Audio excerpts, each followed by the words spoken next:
Good morning all of you. आज BEd और DEd दोनों के लिए एक क्वेश्चन है, परसेप्शन, प्रत्यक्षीकरण। ठीक है, तो मनुष्य है, मनुष्य के सामने क्या है, अनेक समस्याएं आती हैं और उस समस्या से लड़ता कैसे और उसे समझता क्या है।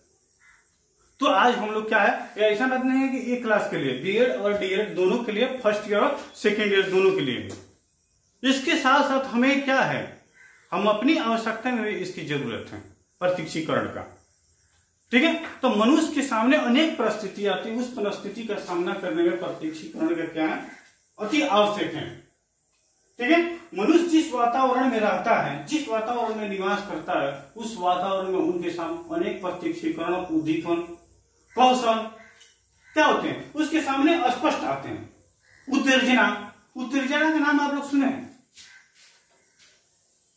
सुने होंगे सब कोई। उत्तेजना है क्या, उत्तेजना उत्पन्न कैसे होता है, प्रत्यक्षीकरण क्या है, उद्दीपन क्या है। ठीक है, उद्दीपक क्या है, अरे स्टिमुलस क्या है, व्यक्ति अपने हाव भाव के माध्यम से जो एक्टिविटी करता है उसी को हम उद्दीपक करते हैं। और वो क्या होता है, उद्दीपक वह किसी चीज को क्या करता है, आसान बनाता है, सरल बनाता है। कठिन रास्ता को क्या करता है, वो कमजोर कर देता है, ताकि क्या होते उसे आसानी से समझ में आ सके। ठीक है, तो वही प्रत्यक्षीकरण मनुष्य के सामने ऐसी अधिक परिस्थिति या तो परिस्थिति को आसानी से समझ लेता है, जिसको हम क्या करते हैं, प्रत्यक्षीकरण। तो इसका लिखना होगा तो हम ऐसे लिखेंगे कि मनुष्य जिस वातावरण में निवास करता है, ठीक है, उस वातावरण में मनुष्य के सामने अनेक उद्दीपक, उत्तेजना क्या करते हैं, प्रत्यक्षीकरण उनकी मानसिक प्रक्रिया के सामने आती है, जिसके द्वारा मनुष्य क्या करता है, वह अपनी जो क्या होता है, उनकी जो मंजिल होती है, जो उनका उस पर क्या करता है, वो तत्काल वर्क है, तत्कालीन वर्क करता है, और जिसके माध्यम से क्या होता है, उसे ज्ञान हासिल होता है। जब हम किसी चीज पर विशेष फोकस करेंगे तो हमें क्या ज्ञान मालूम ऑलरेडी होगी। जब हम उद्दीपन के प्रति जागरूक रहे हैं, प्रत्यक्षीकरण के प्रति जागरूक रहे हैं, उत्तेजना के प्रति जागरूक हैं, तो कुछ ना कुछ ज्ञान हमें हासिल होगी कि नहीं, जरूर हासिल होगी। ठीक है, तो मनुष्य के द्वारा उद्दीपक का क्या होता है, ज्ञान से। प्रत्यक्षीकरण में संवेदना क्या होती है, संवेदना से भिन्न होती है। जिस व्यक्ति में केवल उद्दीपन का परिचय होता है, क्या होता है, उसे अक्सर ज्ञान की जानकारियां कम होती है। केवल जब हम क्या करें, जो सामने वाला ज्ञान को हम क्या करें, अनुकरण करना चाहें, तो उसमें क्या होगा, ज्ञान की कमी होगी। अगर वही व्यक्ति आंतरिक और बाहरी रूप में दोनों ज्ञान को क्या करना चाहता है, अनुकरण करता है, तो उसके पास क्या होगा, ज्ञान ज्यादा होगा। ठीक है, तो इतना तो हम बोल सकते हैं कि प्रत्यक्षीकरण क्या है, वह मानसिक प्रक्रिया है, जिसके सामने व्यक्ति के सामने अनेक समस्या आती है, उस समस्या का निचोड़ क्या करता है, वो आसानी से निकाल लेता है। वो प्रत्यक्ष हो या अप्रत्यक्ष है, उसके माध्यम से व्यक्ति में क्या उत्तेजना भी आती है। उत्तेजना क्या, हम जब किसी व्यक्ति को देखते हैं तो क्या अंदर हमें उसे आती है कि नहीं, स्टिमुलस उद्दीपन होता है कि नहीं। अगर जैसे मानते हैं कि हम किसी होटल में गए, वहां पे हम देख रहे हैं कि गुलाब जामुन है। ठीक है, अब जब हम गुलाब जामुन को देखेंगे तो हमारी मानसिकता में कैसी भावना आएगी, अरे वो तो क्या है, लाल है, क्या है, उसका स्वाद क्या है, मीठा है, वह स्वादिष्ट है। ठीक है, अनेक प्रकार की उनके पास क्या आ जाएगी, भावनाएं उनके पास क्या करेगी, देखने को मिलेगी। ठीक है, उसको हम क्या करते हैं, प्रत्यक्षीकरण करते हैं। ऊर्ध्वत के अनुसार, ऊर्ध्वत के अनुसार क्या होगा, ऊर्ध्वत क्या है, एक मनोवैज्ञानिक है, और उन मनोवैज्ञानिक का कहना क्या है, और उस मनोवैज्ञानिक का मत क्या है। ऊर्ध्वत के अनुसार प्रत्यक्षीकरण इंद्रियों की सहायता से पदार्थ या बाह्य घटनाओं को जानने की क्रिया है।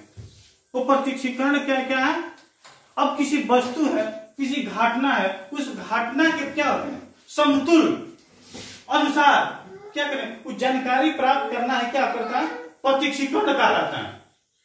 क्या करता है, प्रत्यक्षीकरण कहलाता है। तो क्या किसका मत था, ऊर्ध्वत। ऊर्ध्वत क्या है, ऊर्ध्वत क्या है, एक मनोवैज्ञानिक है। ऊर्ध्वत के मत के अनुसार ऊर्ध्वत के मत के अनुसार क्या है, प्रत्यक्षीकरण इंद्रियों की सहायता से पदार्थ बाहरी घटनाओं को जानने की क्रिया है। बाहरी क्या है, घटनाओं की जानने की क्रिया है। ठीक है। उसके बाद हम देखते हैं क्या कि अप्रत्यक्षीकरण की प्रक्रिया कैसे कैसी होती है।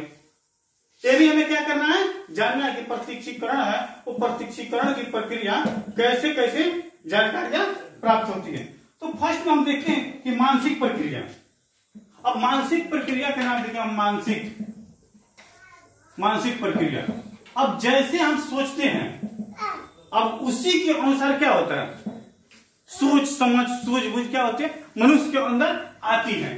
ठीक है। अब मानसिक प्रक्रिया में देखिए क्या होता है। ठीक है। अब जैसे मानसिक प्रक्रिया में चिंतन हो गई, यादाश्त हो गई, मेमोरी हो गई, ये सारी क्या है, ये सब मानसिक प्रक्रिया है। और उसी के माध्यम से क्या होता है, शरीर का, दिमाग का, समाज सोसाइटी का क्या होता है, विकास होता है। उसके बाद उद्दीपन का अनिवार्यता। उद्दीपन का अनिवार्यता क्या है, अब व्यक्ति जैसे चाहता है उसके अनुसार क्या होता है, प्रक्रिया कार्य नहीं हो पाती। ठीक है। उससे कुछ क्या होगा, उसके कुछ अपोजिट में हो सकता है और उससे कुछ समतुल्य भी हो सकता है। ठीक है। उसके बाद अगर हम देख रहे हैं क्या प्रत्यक्षीकरण के अगला पॉइंट, तो उद्दीपन का तत्कालीन और सार्थक ज्ञान। ठीक है। उद्दीपन का तत्कालीन और सार्थक ज्ञान। जब देखिए अगर कोई व्यक्ति आपके सामने आता है तो शरीर की बनावट के आधार पर क्या है, वो बहुत सुंदर है, बहुत सुडौल है, तो हम क्या करते हैं, उसे स्पष्ट देखकर हम क्या करते हैं, अनुमान लगा सकते हैं। उसके साथ साथ क्या होगा, जैसे खुशबू की बात है, खुशबू। अब जब व्यक्ति क्या करेगा, जब आपके सामने आएगा तो उसके शरीर में क्या होगी, अनेक प्रकार की बनावटें, अनेक प्रकार की क्या होगी, थिंकिंग, अनेक प्रकार की सुंदरता, जिसे क्या करेगा, वह देखेगा, समझेगा और क्या करेगा, उसको अनुकरण करेगा कि वो क्या सुंदर है कि नहीं सुंदर है, उसके अंदर खुशबू है कि नहीं। ये सारी प्रक्रिया क्या होगी, तत्कालीन परिस्थिति के अनुसार क्या होगी, उसे अंदर देखने को, समझने को मिलेगी। ठीक है। उसके बाद नेक्स्ट है क्या, पूर्व अनुभव या अधिगम पर नियंत्रण। पूर्व अनुभव या अधिक अनुभव पर नियंत्रण। ठीक है। पूर्व क्या है, जैसे ज्ञान होता है, जब हम बच्चों को पढ़ाते हैं, जब हम पीटते हैं तो उसके अंदर क्या होता है, तो उसके अंदर क्या होता है, आपको खुद मालूम होगा कि जब बच्चा अगर मानते हैं कि 1 2 3 4 5 पढ़ा है, तो उसके बाद क्या होगा, उसको हम 6 8 7 9 तो जानना पड़ेगा। तो जब हम पहले के ज्ञान के अनुसार अगर उसे हम जुड़कर क्या करेंगे, कुछ अनुभव देंगे, तो बच्चा क्या करेगा, आसानी से समझेगा।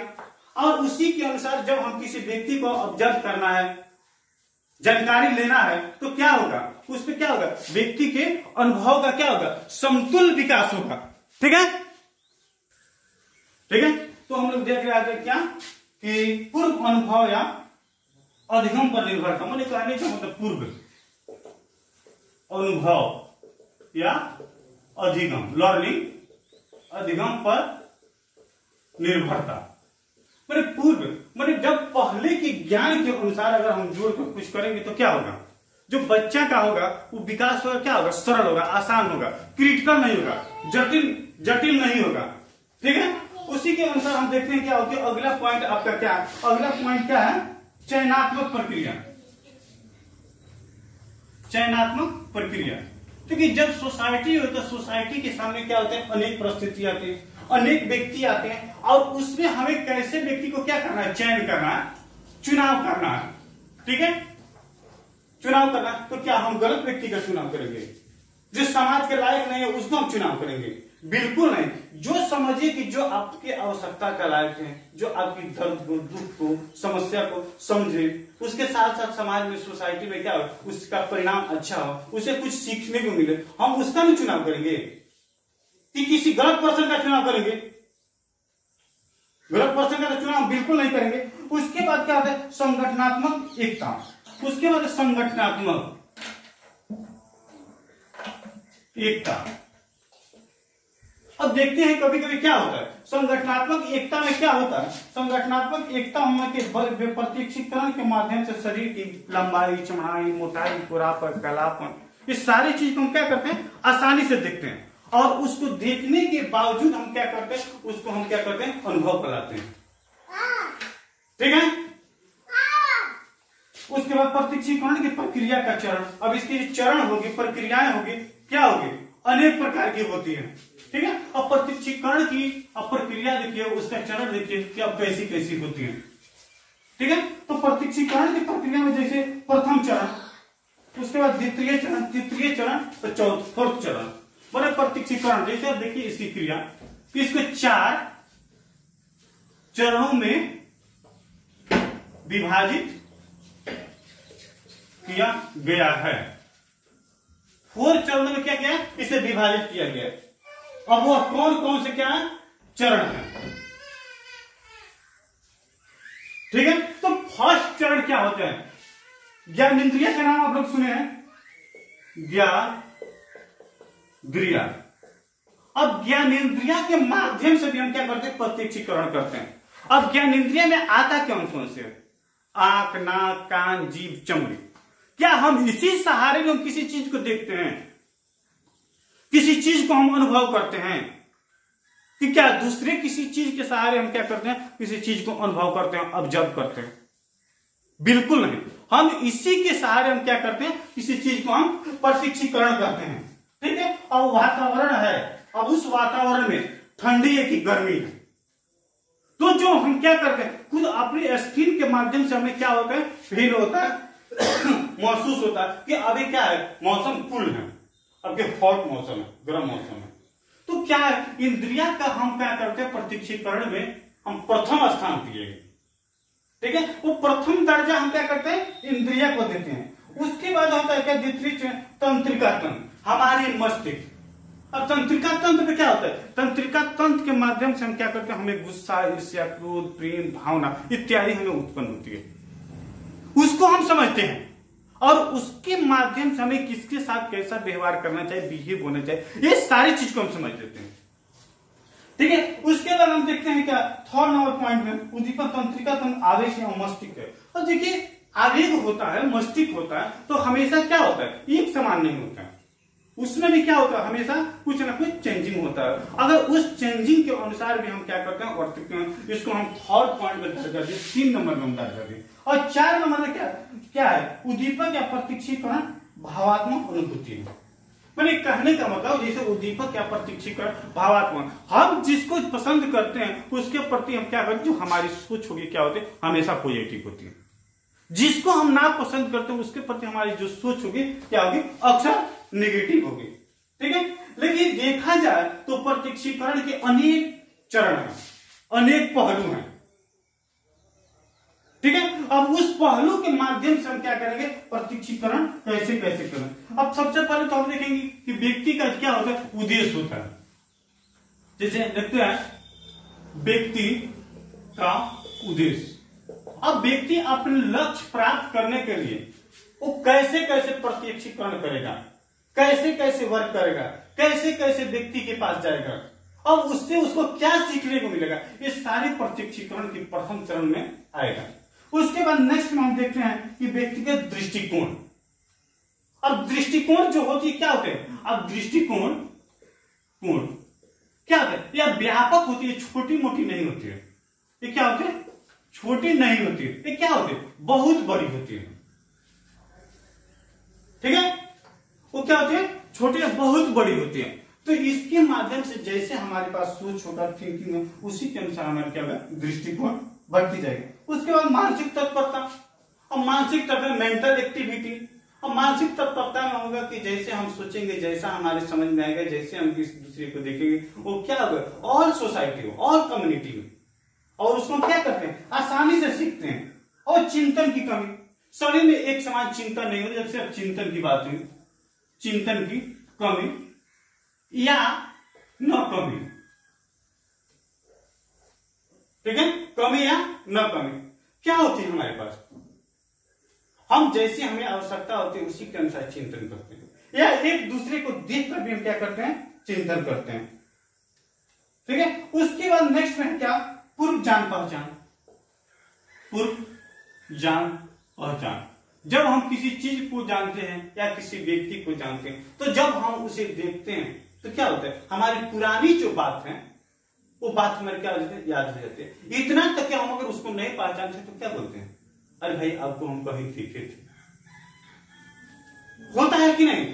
तो उसके बाद से क्या है, हाँ वो आदमी बोलेगा हाँ हम भी आपसे कभी मिले, आपका यहाँ पे आप ऐसे हैं वैसे, ठीक है। उसके बाद होता है क्या सामाजिक नियम एवं विश्वास। सामाजिक नियम एवं विश्वास के अनुसार हमें क्या करना चाहिए, कुछ करना चाहिए, ठीक है। जो मुस्लिम कल्चर है, हिंदू कल्चर, सबका क्या है, प्रथा अलग अलग, सबके रूप क्या है, अलग अलग। अब जैसे देखते हैं कि मुस्लिम कम्युनिटी है, उसमें क्या होता है, 100 वर्ड है, 786 एक अंक है। इस अंक को क्या माना जाता है, शुभ माना जाता है, ठीक है। तो उसी तरह हर कम्युनिटी में क्या है, उसके लिए कुछ नियम कायदे हैं, कुछ कल्चर है, उसके अनुसार हमें क्या होता है, चलना पड़ता है, करना पड़ता है, ठीक है। उसके बाद हम देखते हैं समीपता का नाम हम सुने हैं। समीपता में क्या होता है कि हम जिस व्यक्ति, जिस स्थान, जिसके नजदीक रहते हैं, जिसके समीप रहते हैं, उसके विषय में हमें जानना क्या होता है, आसान होता है, कठिन नहीं होता है। उसको हम आसानी से समझ पाते हैं कि वह कैसा है, उसका सोच क्या है, वो करता क्या है, उसका समाज में बिहेव क्या है, उस एक दूसरे के प्रति उनका दृष्टिकोण क्या है, ये सारी चीज क्या होता है उसमें देखने को मिलता है, ठीक है। उसके बाद सामाजिक राय।